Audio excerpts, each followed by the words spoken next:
সুপ্রিয় শিক্ষার্থী বন্ধুরা, আজকে তোমাদের অনলাইন ক্লাসে স্বাগতম। তো আজকে আমি আছি তোমাদের সাথে মোহাম্মদ মোশফিকুল ইসলাম, সহকারী শিক্ষক, ওসমানপুর উচ্চ বিদ্যালয়। আজকে তোমাদের যে ক্লাসটি হবে সেটি হচ্ছে, তোমরা নিশ্চয়ই দেখতে পাচ্ছ, সেটি হলো দশম শ্রেণীর পদার্থবিজ্ঞান বিষয়ে আমরা আজকে ক্লাসটা দেখব আর কি। তোমরা নিশ্চয়ই ট্রান্সফর্মার সম্পর্কে একটা প্রাথমিক হয়তো ধারণা তোমাদের আছে। তো আমরা জানি যে ট্রান্সফর্মারটা আসলে কি করে। এটা উচ্চ বিভবকে নিম্ন বিভবে পরিণত করতে পারে, আবার নিম্ন বিভবকে উচ্চ বিভবে পরিণত করতে পারে, এবং সেই সাথে প্রবাহটা কি হয়, বিদ্যুৎ প্রবাহের বিপরীত অবস্থাটা লক্ষ্য করা যায়। তো শিক্ষার্থী বন্ধুরা, আমরা সেই বিষয়টাই আজকে ডিটেল তোমাদের সাথে আলোচনা করব। আরেকটি বিষয় আমরা একটু খেয়াল করি, সেটি হলো, আমরা নিশ্চয় জানি যখন কোনো বিদ্যুৎ উৎস থেকে বিদ্যুৎ সাপ্লাই হয়ে থাকে, তখন আমরা যে মেইন লাইনের তারগুলো দেখি, সেই মেইন লাইনে কিন্তু আমাদের দেখা যায় 25,000 ভোল্টেজ এরও বেশি বিদ্যুতের বিভবটা থাকে। শুধু তাই না, এটা প্রায় 4 লক্ষ ভোল্ট পর্যন্ত হতে পারে। তো এই যে এত বিশাল ব্যাপক ভোল্টেজ, সেটা তো আমাদের বাসাবাড়ি বা সব ইলেকট্রনিক্স যন্ত্রের জন্য প্রয়োজন পড়ে না। তাহলে আমাদের এই ভোল্টেজটাকে নিশ্চয়ই কমানো প্রয়োজন। তো এই যে ভোল্টেজকে কমানো কিংবা ভোল্টেজকে বাড়ানো, সেই কাজটাই ট্রান্সফরমারের মাধ্যমে আমরা করতে পারি। তো বন্ধুরা, আমরা কিছু ছবি দেখি।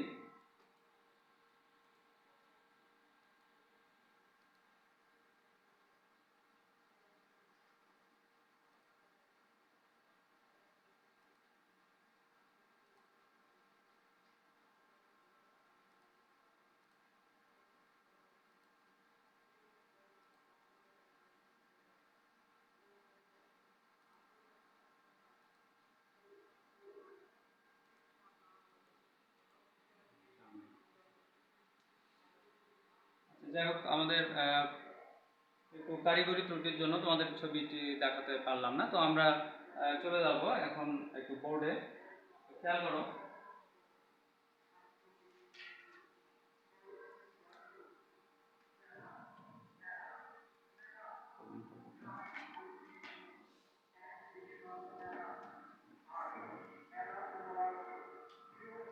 আজকে আসলে আমরা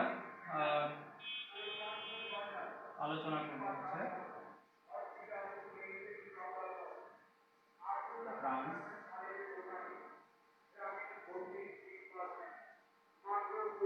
ট্রান্সফরমার বিষয়টি নিয়ে আমরা একটু খেয়াল করি।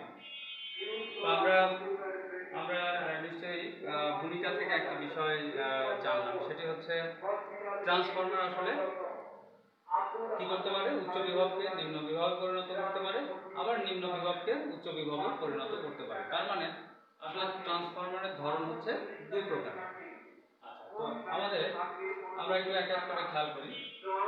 একটা হচ্ছে, আমরা জানি হচ্ছে স্টেপ আপ ট্রান্সফরমার, যেটাকে উচ্চধাপী বা আরোহী ট্রান্সফরমার বলা হয়। আর দুই নাম্বারটা হচ্ছে স্টেপ ডাউন। আমরা শুরুতে দেখি স্টেপ আপ,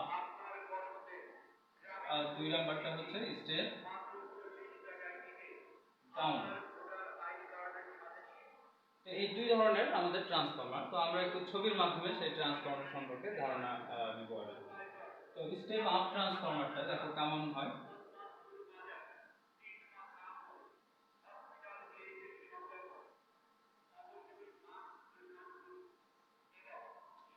এটা একটা হচ্ছে ধাতব কোর। হ্যাঁ, এটা পুরোটা হচ্ছে কি ধাতু নির্মিত একটা কোর, মাঝখানে ফাঁকা। ঠিক আছে, এখানে খেয়াল করো যে আমরা যদি আবরণী যুক্ত তার এখানে পেঁচিয়ে দেই এইভাবে, এবং এইখানে যদি আমরা কি করি, এটা তড়িৎ উৎসের সাথে অর্থাৎ এসি ভোল্টেজের সাথে যদি যুক্ত করে দেই, এবং অপর পাশেও যদি আমরা কি করি, এভাবে আবরণী যুক্ত তার পেঁচিয়ে দেই, তো দেখা যাবে যে এইখানে বিদ্যুৎ প্রবাহের কারণে আমরা নিশ্চয়ই আবেশ প্রক্রিয়ার সাথে পরিচিত। এখানে কি হবে, এই জায়গায় যখন বিদ্যুৎ প্রবাহ হবে তখন আবেশ প্রক্রিয়ার মাধ্যমে অপর প্রান্ত অর্থাৎ এই প্রান্তেও কি হবে, বিদ্যুৎ প্রবাহের সৃষ্টি হবে। তো দেখো, আমরা যে প্রান্তে আসলে এসি ভোল্টেজটা প্রদান দিব, সেই প্রান্তটাকে বলা হয় প্রাইমারি প্রান্ত। আমি সংক্ষেপে এটাকে পি দিয়ে আমরা প্রকাশ করি।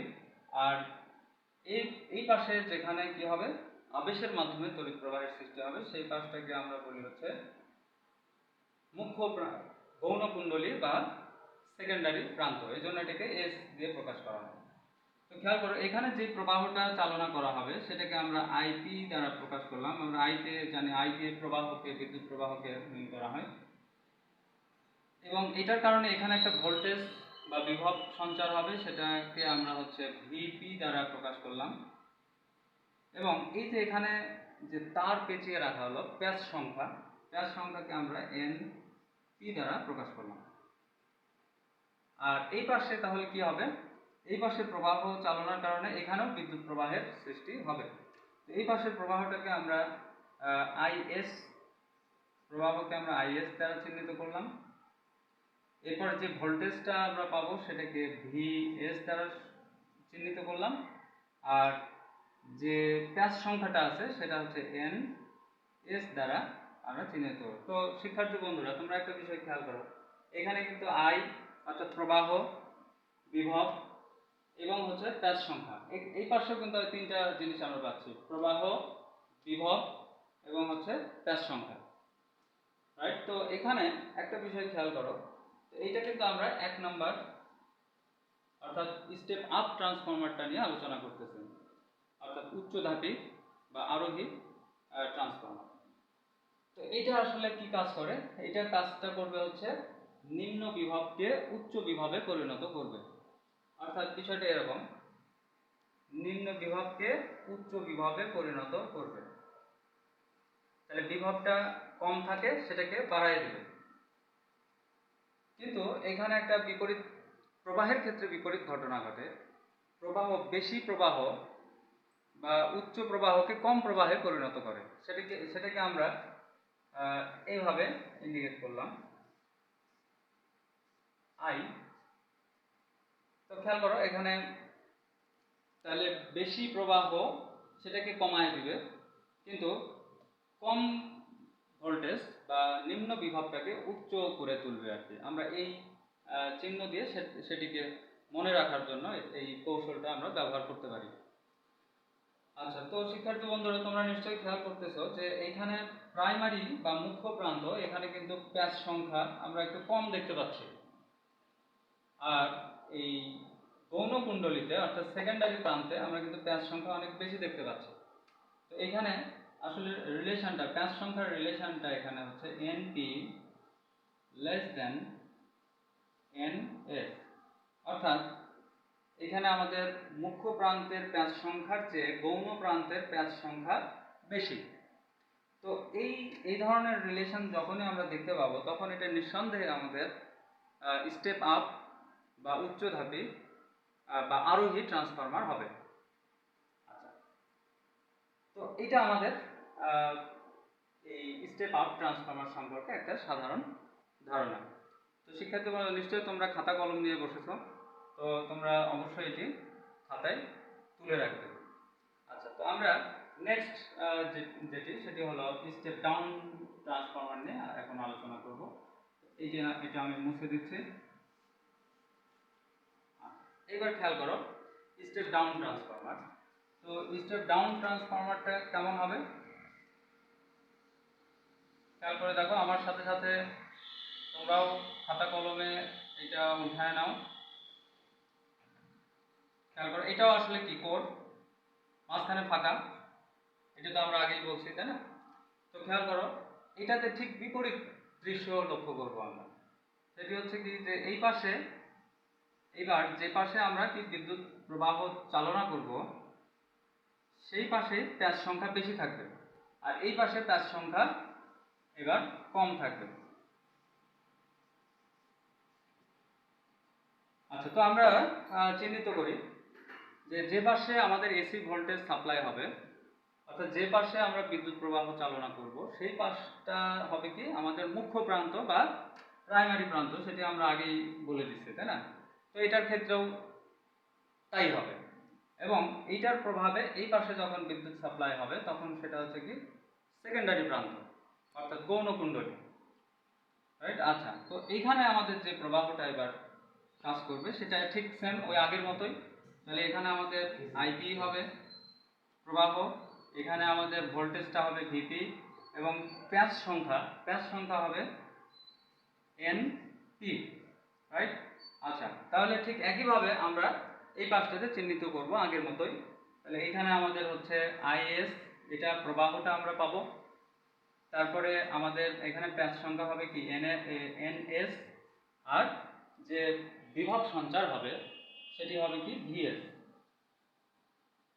আচ্ছা, কিন্তু কাজটা কি করবে আমাদের ঠিক বিপরীত, স্টেপ আপ ট্রান্সফরমারের ঠিক বিপরীত কাজ।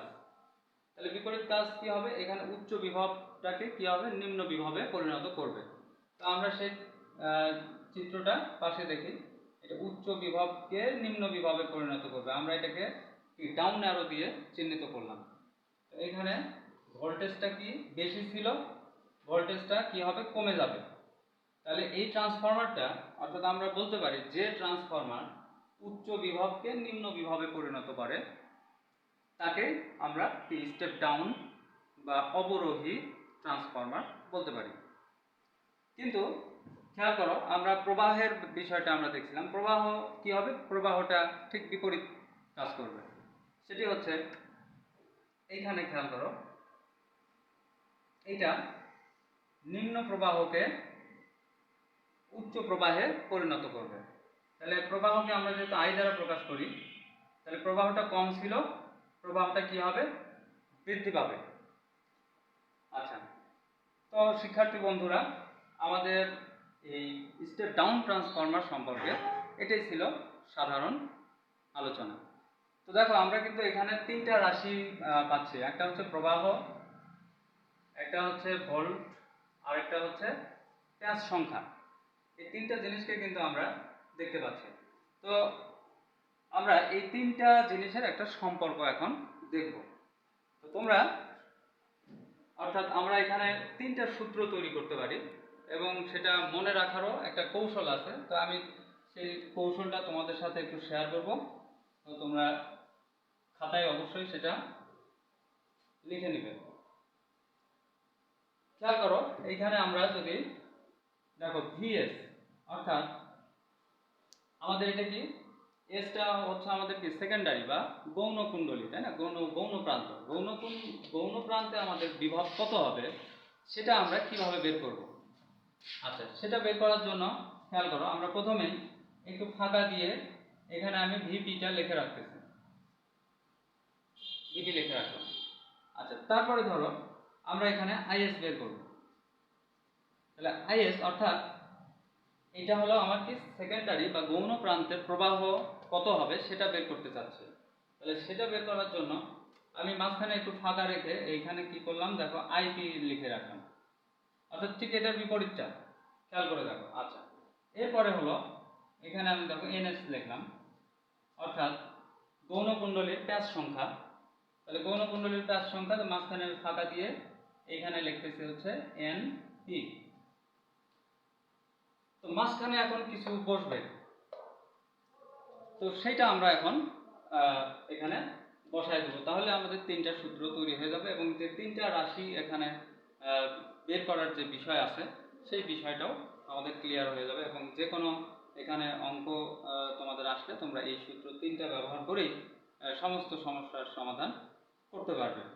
তো আসলে দেখো ভিএস এর যখন আমরা এই জায়গাটা করব তখন এখানে আমাদের এনএস ডিভাইডেড বাই এনপি, এটা আমরা ব্র্যাকেট ক্লোজ করে দেব। অর্থাৎ এখানে এই যে প্যাচ সংখ্যার দুই প্রান্তের প্যাচ সংখ্যার অনুপাতটা আমাদের দিলেই আমাদের ভিএস বের হয়ে যাবে। আচ্ছা, এরপরে দেখো আইএস। আইএস সমান আমরা যদি করতে চাই, এখানে দেখো এইখানে আমাদের করতে হবে VP by VS, VP by VS, অর্থাৎ এইখানে হলো প্রাইমারি প্রান্তের বিভবকে যদি আমরা সেকেন্ডারি অর্থাৎ গৌণ প্রান্তের বিভবকে ডিভাইডেড করি এবং তার সাথে যদি আমরা মুখ্য প্রান্তের প্রবাহ গুণ করে দিই, তাহলে আমরা কি পেয়ে যাব? গৌণ কুণ্ডলী বা সেকেন্ডারি প্রান্তের প্রবাহটা পেয়ে যাব। তাহলে এটা একটা সূত্র আমাদের তৈরি হয়ে গেল। আরেকটা সূত্র হচ্ছে প্যাচ সংখ্যা বের করার সূত্র। তা আমাদের ধরো প্রাইমারি প্রান্তে বা মুখ্য প্রান্তে প্যাচ সংখ্যা জানা আছে, তো সেকেন্ডারি প্রান্তে প্যাচ সংখ্যা কত আছে সেটা আমাদের এই সূত্রের মাধ্যমে আমরা বের করতে পারবো। তাহলে এই ক্ষেত্রে আমরা দেখো কি করব, আইপি ডিভাইডেড বাই আইএস এইটা আমরা গুণন করে দেব, তাহলে আমাদের এই সেকেন্ডারি প্রান্তে বা গৌণ কুণ্ডলীতে আমাদের প্যাচ সংখ্যা কত সেটি বের হয়ে যাবে। তো শিক্ষার্থী বন্ধুরা, এই ছিল তোমাদের তিনটা সূত্র আর কি। এই অধ্যায়ে অর্থাৎ ট্রান্সফরমার সংক্রান্ত প্রবলেম সলভ করার জন্য এই তিনটা সূত্র আমাদের কিন্তু যথেষ্ট। এখান থেকে আমরা যে কোনো সমস্যার সমাধান করতে পারি। তো তোমাদের একটা বাড়ির কাজ আমরা এখন দিব। এই বাড়ির কাজটা দিয়ে আসলে আমাদের ক্লাসটা শেষ হবে আজকে। তো খেয়াল করো, তোমরা হোমওয়ার্ক এটা একটু খাতায় তুলে নাও। হোমওয়ার্কটা হবে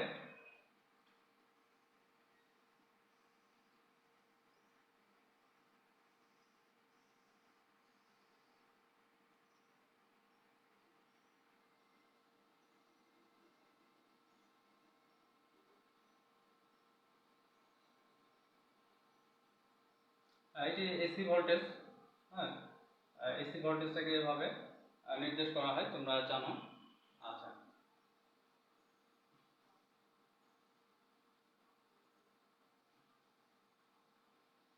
তো এখানে আমি কিছু মান দিয়ে দিচ্ছি। সেটা হলো এই পাশে বিভব হচ্ছে 240 ভোল্ট, 240 ভোল্ট।